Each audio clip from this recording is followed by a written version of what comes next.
Sangola politics हे YouTube channel जर पहिल्यांदा पाहत असाल तर नक्की सबस्क्राईब करा। मंडळी नमस्कार, तुम्ही पाहताय सांगोला पॉलिटिक्स। मंडळी, सांगोला शहर आणि सांगोला तालुक्यातल्या अनेक लाडक्या बहिणींना लाडकी बहीण योजनेचे पैसे मिळताना अडचणी येत आहेत। मंडळी, अनेक बँकांमध्ये यापूर्वीच्या कर्जाच्या थकीत हप्त्यापोटी आणि अन्य कारणापोटी लाडकी बहीण योजनेचे पैसे वळते करण्यात आल्याचा प्रकार घडताना दिसत आहे। आणि मंडळी, याच अनुषंगानं सांगोलेचे लोकप्रिय आमदार डॉक्टर बाबासाहेब देशमुख यांनी आज संबंधित बँकेच्या अधिकाऱ्यांना बोलावून या प्रश्नाचा जाब विचारला। मंडळी, या प्रश्नाच्या अनुषंगानं सांगोलेचे सामाजिक कार्यकर्ते, बहुजन नेते बापूसाहेब ठोकळे यांनी यापूर्वी अनेकदा आवाज उठवलेला आहे। तहसीलदार तसेच इतर संबंधित अधिकाऱ्यांना त्यांनी यापूर्वी निवेदनही दिली होती, मात्र मंडळी हा प्रश्न मार्गी लागताना दिसत नव्हता। मंडळी, आज सांगोलेचे आमदार डॉक्टर बाबासाहेब देशमुख यांनी या प्रश्नात लक्ष घालत संबंधित बँक व्यवस्थापकास बोलवून या प्रश्नाचा जाब विचारला। मंडळी, लाडकी बहीण योजनेचे जे 1500 रुपये महिला भगिनींना मिळतात त्याच्यामध्ये अनेक महिला भगिनींना त्याचा आधार मिळताना दिसतोय। गरीब, विधवा, एकल, निराधार महिलांसाठी ही योजना खरं तर संजीवनी ठरत आहे। मात्र बँकांकडून यापूर्वीच्या जुन्या थकीत कर्जाच्या हप्त्यापोटी किंवा अन्य चार्जेसपोटी हे पैसे वळते करून महिलांना या लाभापासून वंचित ठेवण्यात येत असल्याचा प्रकार सातत्यानं समोर येताना दिसत होता। मंडळी, याच अनुषंगानं बापूसाहेब ठोकळे यांनी आमदार डॉक्टर बाबासाहेब देशमुख यांची भेट घेत हा प्रश्न त्यांच्या निदर्शनास आणून दिला।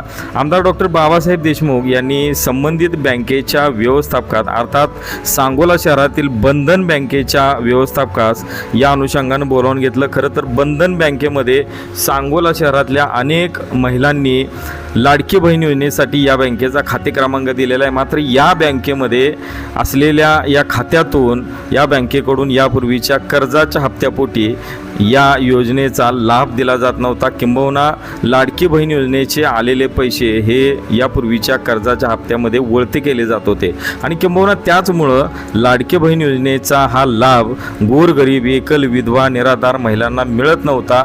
आणि मंडळी, त्याच अनुषंगानं बापूसाहेब ठोकळे यांनी आमदार डॉक्टर बाबासाहेब देशमुख यांच्या निदर्शनास ही बाब आणून दिली आणि त्यानंतर लगेचच आमदार बाबासाहेब देशमुख यांनी बंधन बँकेच्या व्यवस्थापकास बोलावून या प्रश्नाचा जाब विचारला। मंडळी, महिला आणि बाल कल्याण विभागाकडून मधल्या काळामध्ये एक शासन आदेश जारी करण्यात आला होता आणि या आदेशामध्ये स्पष्ट म्हणण्यात आलं होतं की लाडकी बहीण योजना ही थेट लाभाची योजना आहे। या योजनेच्या पैशाचा लाभ हा थेट त्या संबंधित लाडकी बहीण योजनेच्या लाभार्थ्यास अर्थात महिलांना मिळाला पाहिजे।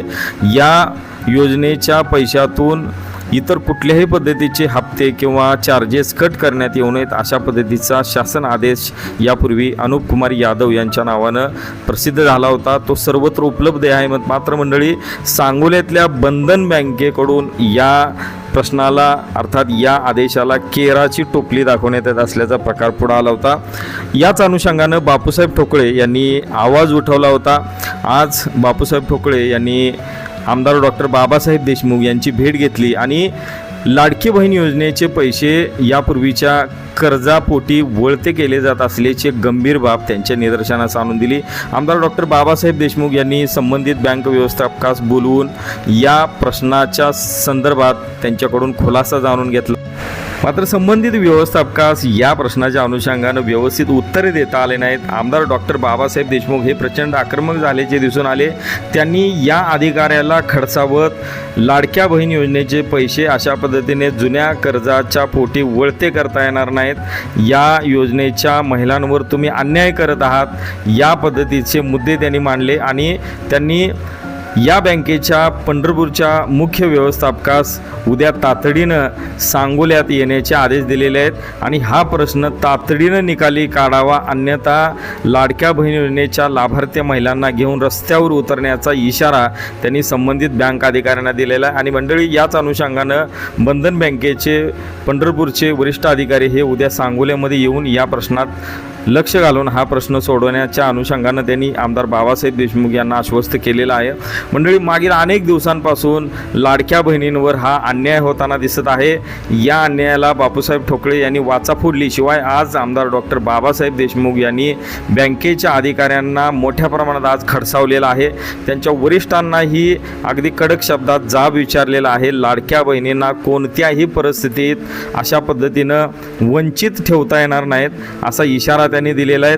यावेळी बापूसाहेब ठोकळे यांनी सांगोला पॉलिटिक्स बोलताना दिलेल्या माहितीनुसार बापूसाहेब ठोकळे म्हणाले की जर या बँकेच्या व्यवस्थापकाकडून उद्या प्रश्न मार्गी न लागल्यास संबंधित महिलांना घेऊन आमदार डॉक्टर बाबासाहेब देशमुख यांच्या मार्गदर्शनाखाली सांगोल्यामध्ये उग्र स्वरूपाचं आंदोलन करू. तर मंडळी, लाडक्या बहीण योजनेच्या या महिला लाभार्थ्यांचा आता हा अन्याय दूर होण्याची शक्यता निर्माण झालेली आहे. आमदार डॉक्टर बाबासाहेब देशमुख यांनी स्वतः या प्रकरणात लक्ष घातल्याचं दिसतंय आणि आज आमदार डॉक्टर बाबासाहेब देशमुख यांनी संबंधित बँकेच्या अधिकाऱ्यांना खडसावत त्यांना या प्रकाराचा जाब विचारलेला आहे. उद्या या अनुषंगाने एक महत्त्वाची बैठक बँकेकडून आयोजित करण्यात आलेली आहे आणि या बैठकीमध्ये हा प्रश्न मार्गी लागण्याची शक्यता आहे. किंबहुना आमदार डॉक्टर बाबासाहेब देशमुख यांनी स्वतः या प्रकरणात लक्ष घातल्यामुळं सांगोला शहर आणि तालुक्यातल्या असंख्य लाडक्या बहिणींवर होणारा अन्याय दूर होत त्यांना आता न्याय मिळण्याची शक्यता निर्माण झालेली आहे. आपण इथं थांबतोय. धन्यवाद. आपण सांगोला पॉलिटिक्स हे यूट्यूब चॅनल जर पहिल्यांदा पाहत असाल तर नक्की सबस्क्राईब करा आणि तालुक्यातील प्रत्येक बातम्या, ताज्या घडामोडी काही क्षणात जाणून घ्या.